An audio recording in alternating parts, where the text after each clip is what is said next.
তখনও পৃথিবীতে ভূমিষ্ঠ হয়নি। সময়টা ছিল তখনকার আরব সমাজ যখন অন্ধকারে ডুবেছিল। সেই সময়টাকে বলা হতো আইয়ামে জাহিলিয়াত যুগ, অর্থাৎ অন্ধকার যুগ। আরব সমাজে তখন আইন কানুন নীতি নৈতিকতার কোনো বালাই ছিল না। বেহায়াপনা, নোংরামি আর অশ্লীলতায় সমগ্র সমাজ যেন ডুবেছিল। সেই সময় নারীদের কোনো অধিকার ছিল না। নারীদের উপর চলত নানান অত্যাচার ও নির্যাতন। এমনকি অনেক সময় কন্যা সন্তানদের জীবিত কবর দেওয়া হতো। এতে মানুষের মনে বিন্দুমাত্র মায়া, মমতা, ভালোবাসা ছিল না। নারীদেরকে সেই সময় ভোগের পণ্য মনে করা হতো। এমনকি বাজারে নারী পুরুষের দাসদাসী হিসাবে বেচাকেনা করার রীতি ছিল। সেই সময় বিভিন্ন প্রান্ত থেকে মুসলিমরা মক্কায় কাবা তোয়াফ করার জন্য আসলেও কাবাঘরের ভিতরে ছিল 360টি মূর্তি। কারণ মক্কায় তখন মুসলিমদের পাশাপাশি খ্রিস্টান, ইহুদি সহ বিভিন্ন গোত্রের মানুষ ব্যবসার জন্য স্থায়ী বা অস্থায়ীভাবে বসবাস করত, যাদের মধ্যে কাফের ও মুশরিকদের সংখ্যা অনেক বেশি হওয়ায় তাদের দাপট ছিল অনেক বেশি। এরপর সময় এসেছিল 570 খ্রিস্টাব্দে। তখন মক্কার নেতা ছিলেন নবীজির দাদা এবং কুরাইশ বংশের প্রধান আব্দুল মুত্তালিব, যিনি কাবাঘরের রক্ষণাবেক্ষণের দায়িত্বে ছিলেন। আর নবীজি তখন মা আমিনার গর্ভে। এর মধ্যে হঠাৎ একদিন আরবে বিশাল হস্তি বাহিনীকে দেখা যায়, যারা ক্রমশ মক্কার দিকে এগিয়ে আসছে এবং মানুষজন তাদের ভয়ে বাড়িঘর ছেড়ে পালাচ্ছে। কারণ সেই হস্তি বাহিনীকে প্রতিহত করার মতো শক্তি তাদের ছিল না। এমনকি ততক্ষণে সেই হস্তি বাহিনী মক্কার অনেকেরই ধরে নির্যাতন করতে শুরু করেছে এবং নবীজির দাদা আব্দুল মুত্তালিবের 200 উট সহ মক্কাবাসীর সমস্ত উট কেড়ে নিয়েছে, যাতে তারা তাদের সাথে লড়াই করতে না পারে। ঠিক তখনই দেখা যায় নবীজির চাচা আবু তালেব এসে আব্দুল মুত্তালিবকে মক্কার পরিস্থিতি সম্পর্কে জানায় এবং বলে, বাবা, আমরা ওই হস্তি বাহিনীর সাথে বিবাদ করে পারবো না, বরং আমরা আত্মসমর্পণ করি। আব্দুল মুত্তালিব তখন তার ছেলে আবু তালেবকে নিয়ে রওনা হয় হস্তি বাহিনীর প্রধানের সাথে দেখা করতে।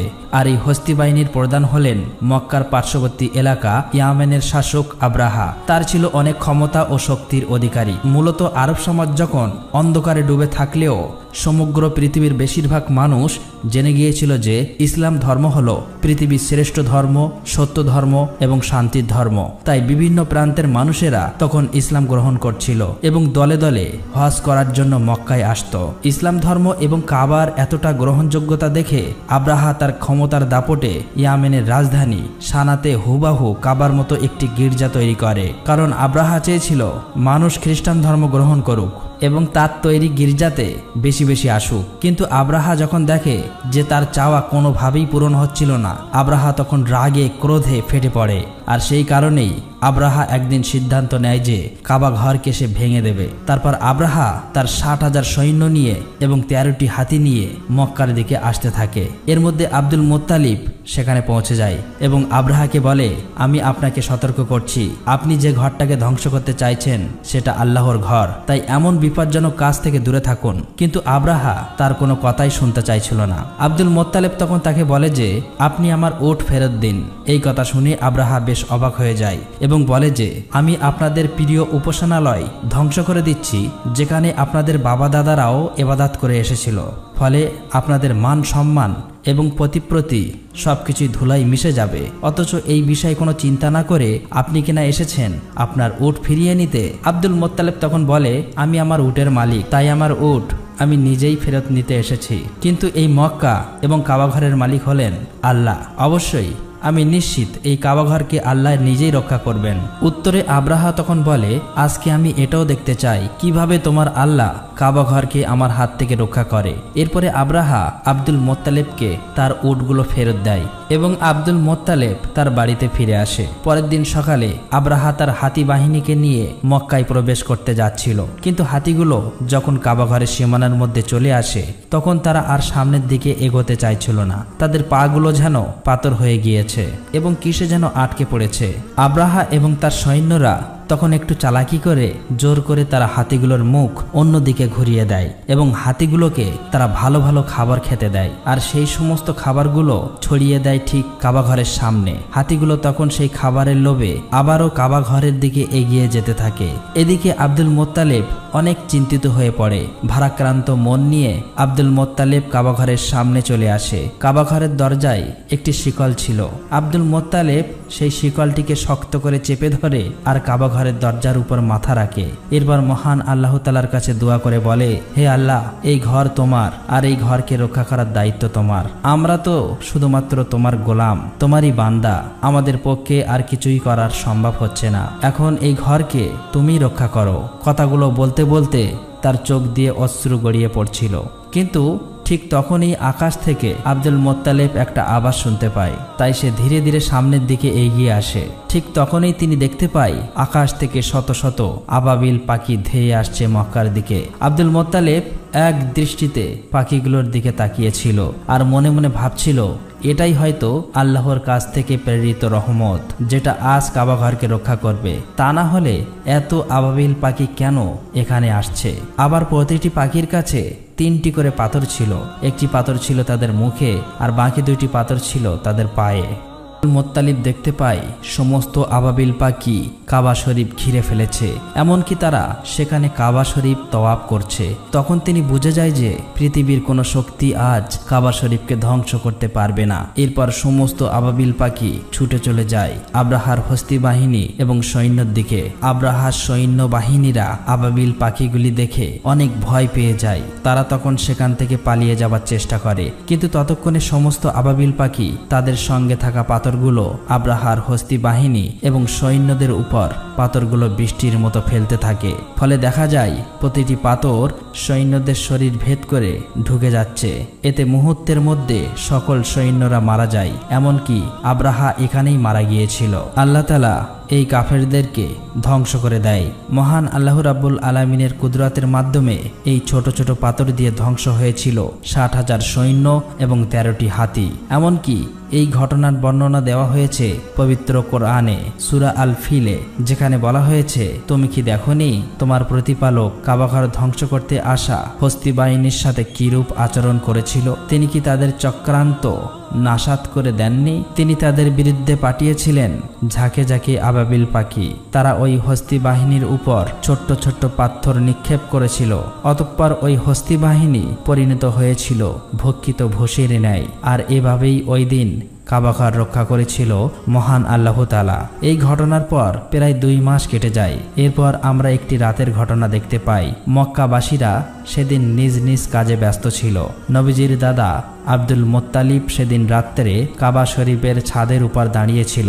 হঠাৎ করে সেদিন আকাশে তিনি প্রজ্বলিত আলো দেখতে পায়, যেটা আরব থেকে পূর্ব অঞ্চল সহ সমগ্র বিশ্ব ছড়িয়ে পড়ে। আলোটিকে দেখে আব্দুল মোত্তালিব অনেক অবাক হয়ে যায়। এরপর তিনি দৌড়ে নিচে চলে আসে। এখানে তিনি দেখেন যে কাবা শরীফের ভিতরে বিভিন্ন পূজারীদের রাখা 360টি যে মূর্তি ছিল সেগুলি সব আপনা আপনি ভেঙে পড়ছে। এরপর তিনি কাবা ঘর থেকে বাইরে এসে দেখে যে কুফা এবং সিরিয়ার মধ্যবর্তী স্থানে পানি প্রবাহ শুরু হয়েছে, অথচ বহু বছর ধরে এখানে কেউ পানি দেখেননি। ঠিক তখনই আব্দুল মোত্তালিব তার ঘরের দিকে চোখ পড়ে। তিনি তখন দেখতে পায় আজকে তার ঘরের মধ্যে থেকে অদ্ভুত এক ধরনের নূরের আলো বের হচ্ছে, যেটা এর আগে তিনি কখনোই কোনোদিন দেখেননি। আব্দুল মোত্তালিব তখন ধীরে ধীরে তার ঘরের দিকে এগিয়ে যেতে থাকে, কিন্তু যখন তিনি তার ঘরের দরজার কাছে পৌঁছায় তখন তিনি দেখেন যে মা আমিনার কোলজুড়ে একটি ফুটফুটে শিশুর জন্ম হয়েছে, যার শরীর থেকে অসম্ভব পরিমাণের নূরের আলো বের হচ্ছে।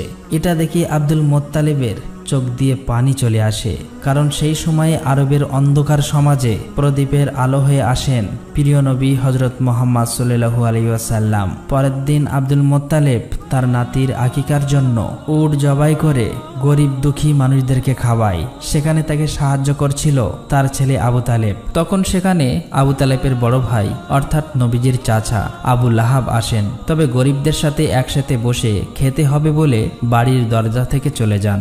আসলে আবু লাহাব অনেক অহংকারী স্তন্যপায়ী লোক ছিলেন। অন্যদিকে মা আমিনার বুকে দুধ ছিল না, তাই শিশু নবী মুহাম্মদ সাল্লাল্লাহু আলাইহি ওয়াসাল্লামকে দুধ খাওয়ানোর জন্য একজন মহিলাকে ডাকা হয়। সে ছিল আবু লাহাবের স্ত্রীর দাসী। তাই আবু লাহাব ঘরে ফেরার পর তার স্ত্রী তার সাথে অনেক রাগারাগি করে, কেন তার দাসীকে এই কাজের জন্য নেওয়া হলো। আসলে আবু লাহাবের স্ত্রীও অহংকারী ছিল। অন্যদিকে দেখা যায় ইহুদিরা একসাথে বসে কথা বলছিল।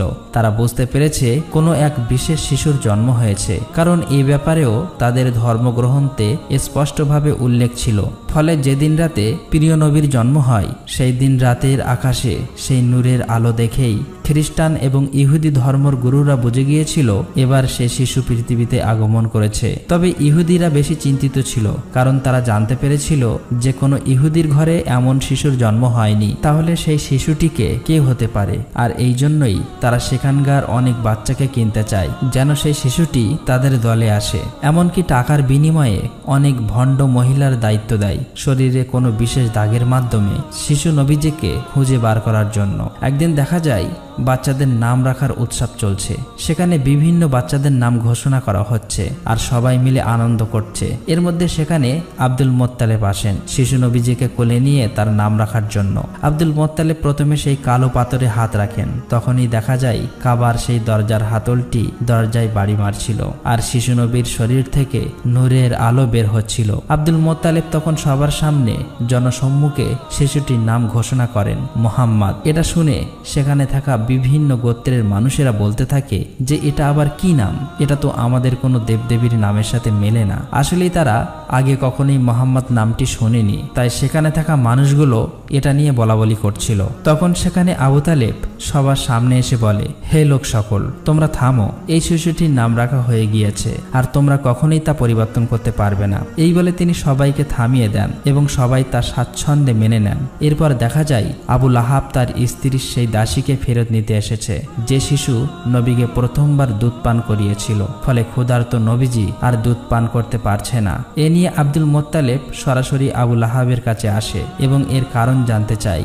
আবু লাহাব তখন বলে, ওই দাসীকে আমার স্ত্রীর উপহার দিয়েছিলাম, তাই তার মালিক হলেন আমার স্ত্রী। এটা শুনে আব্দুল মোত্তালেব বললেন, তুমি মোহাম্মদের চাচা হয়েও এই কথা বলছো? অথচ আমি তো সব সময় মোহাম্মদের জন্য জীবন দিতে প্রস্তুত। তবে আল্লাহই তো মহান, তাই শিশু মোহাম্মদকে বেশি দিন দুগ্ধ কষ্টে থাকতে হয়নি। কারণ সে সময় আরবের রীতি ছিল যে সন্তান জন্ম নেওয়ার পর তাকে দুধপান করানোর জন্য এবং মরুভূমি থেকে দূরের মুক্ত আবহাওয়ায় লালন পালন করানোর জন্য বেদুইন মহিলাদের কাছে দিয়ে দেওয়া হতো এবং নির্দিষ্ট সময়ের পর আবার ফেরত নেওয়া হতো। এর আরেকটি কারণ ছিল বাচ্চাদের বিশুদ্ধ আরবি শেখানো, আর সবকিছুর জন্য বেদুইন মহিলাদের ভালো পরিমাণ অর্থ দেওয়া হতো। প্রতি বছরে একবার করে বেদুইন মহিলারা মক্কায় আসতো বাচ্চা দত্তক নিতে। এবারেও অনেক দম্পতি মক্কায় এসেছে। এর মধ্যে একজন দম্পতিকে দেখা যায় তারা বেশ ক্লান্ত ছিল আর তাদের উটটাও ক্লান্ত ছিল, কারণ মরুভূমির উত্তপ্ত গরমের মধ্য দিয়ে অনেক দূরের পথ পাড়ি দিয়ে এখানে আসতে হয়েছে তাদের। তাই প্রথমে তারা বাধ্য হয়ে তাদের উটকে কম দামে বিক্রি করে দেয় এবং বাচ্চা খুঁজতে থাকে। তারা আসতে দেরি করায় ততক্ষণে সব বাচ্চা দত্তক নিয়ে ফেলেছে অন্যান্য মহিলারা। এটা দেখে তাদের মন কিছুটা খারাপ হয়ে যায়। এদিকে কসাই যখন তাদের উটটাকে জবাই করতে যাবে, ঠিক তখনই উটটা উঠে দৌড় দেয় এবং নবীজির বাড়িতে প্রবেশ করে। এটা দেখে ওই মহিলার স্ত্রীও উটের পিছন পিছন নবীজির বাড়িতে প্রবেশ করে। তখন নবীজির মা আমিনা ওই মহিলাকে খুবই ক্লান্ত ও ক্ষুধার্ত দেখে খাওয়ানোর জন্য তাকে ঘরে নিয়ে যায় আর তার শিশু বাচ্চাটিকে দোলনায় শুইয়ে দিতে বলেন। মহিলাটি যখন তার বাচ্চাকে দোলনায় রাখতে যায়, তখন তিনি শিশু মোহাম্মদকে দেখতে পান, যার শরীর থেকে নূরের আলো চমকাচ্ছিল। সেই মহিলা তখন নবীজিকে কোলে তুলে নেন এবং তাকে ক্ষুধার্ত দেখে নিজের দুধ পান করান। আর এই মহিলাই ছিলেন নবীজির দুদুমা হালিমা। আসলে নবীজিকে লালন পালনের জন্য বেশি টাকা দেওয়ার সামর্থ্য নেই বলে নবীজিকে তখনও কেউ দত্তক নেয়নি। আসলেই নবীজিকে লালন পালনের জন্য বেশি টাকা দেওয়ার সামর্থ্য নেই বলে নবীজিকে তখনও কেউ দত্তক নেয়নি। তাই নবীজির দাদা আব্দুল মোত্তালেব এবং মা আমিনা শিশু নবীজিকে লালন পালনের জন্য এ ব্যাপারে কথা বলেন হালিমা এবং তার স্বামীর সাথে। মা হালিমা এবং তার স্বামী তাতে রাজি হয়ে যায়, যদিও তারা জানতো এই ব্যাপারে তারা ভালো কোনো অর্থ পাবে না। এরপর দেখা যায় মা আমিনা নিজে অনেক কষ্ট পেলেও নবীজিকে দুধমা হালিমার কাছে দিয়ে দেন এবং তাদেরকে দুটি উট এবং একটি গাদা দেওয়া হয়েছিল। হালিমা যখন নবীজিকে নিয়ে তার এলাকায় প্রবেশ করে তখন সেখানে বৃষ্টি শুরু হয়েছে, অথচ এর আগে বহু বছর এখানে বৃষ্টি হয়নি। পাশাপাশি নবীজি আসার পর থেকেই দুধমা হালিমার ঘর যেন আল্লাহর রহমতে ভরে গিয়েছে। আর এভাবেই কেটে যায় 2 বছর এবং চুক্তি শেষ হওয়ার কারণে দুধমা হালিমা এবং তার স্বামী প্রিয় নবীজিকে ফেরত দেওয়ার জন্য তার মা আমিনার কাছে নিয়ে আসে। নবীজি আসার সাথে সাথেই কাবা ঘর আলোয় ভরে ওঠে। অন্যদিকে মা আমিনা নবীজিকে দেখে খুশিতে কেঁদে ফেলে, কিন্তু কাবার আশেপাশে তখন একটি মহামারী রোগ ছড়িয়ে পড়েছিল। সেই সাথে নবীজির দাদা আব্দুল মোত্তালেব জানতে পারেন যে ইহুদিরা তখনও নবীজিকে খুঁজে বার করার চেষ্টা করছে। তাই খারাপ কিছুর আশঙ্কা থেকে নবীজিকে রক্ষা করতে আবারও নবীজিকে হালিমার সাথে পাঠিয়ে দেয়। এরপর কেটে যায় আরো 2 বছর। এর মধ্যে হঠাৎ একদিন নবীজির দুধমা হালিমা ভীষণ অসুস্থ হয়ে পড়েন। সেখানকার কবিরাজ এবং তান্ত্রিকরা এসে হালিমাকে সুস্থ করে তোলার চেষ্টা করছে, কিন্তু নবীজি এটা দেখে তান্ত্রিকদের সরিয়ে দেয়। যখনই নবীজি দুধমা হালিমার হাতে হাত রাখে তখনই দেখা যায় দুধমা হালিমা বেশ সুস্থ হয়ে গিয়েছে।